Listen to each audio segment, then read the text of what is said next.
Quelles sont les erreurs les plus courantes que tu vois lors d'une isolation de façade? C'est difficile de me poser la question à moi parce que j'ai la chance que mon papa est plus actif dans la société, mais il fait beaucoup d'expertise aux tribunaux. Donc je le suis beaucoup, pas que pour l'isolation périphérique, mais on voit beaucoup de choses et puis il y a beaucoup de choses qui font sourire pour nous parce que ça nous paraît tellement évident, mais c'est tellement difficile à absorber par un propriétaire. Et on voit sincèrement de tout. L'important aujourd'hui, c'est toujours de... Moi, quand je fais une façade, je prends systématiquement le fournisseur avec moi. Il y a des normes aujourd'hui, SIA, mais ceux qui nous dictent vraiment la marche à suivre et qu'on doit écouter, c'est le fournisseur.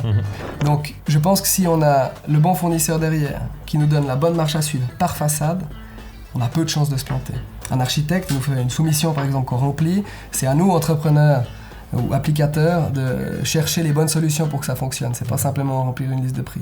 Donc aujourd'hui, ce qu'on voit comme problème, c'est des panneaux qui sont pas croisés correctement, c'est une masse d'enrobage trop fine, c'est un treillis qui est placé dans le mauvais tiers de la masse d'enrobage, c'est un crépi qui a été fait dans des températures qui sont pas acceptables, donc qui perlent en fait. C'est des fissures qui sortent sur les joints parce que ça a été des panneaux qui ont été mal collés. Récemment, on a vu aussi une façade en rénovation où c'était simplement des panneaux collés alors qu'ils doivent être fixés mécaniquement.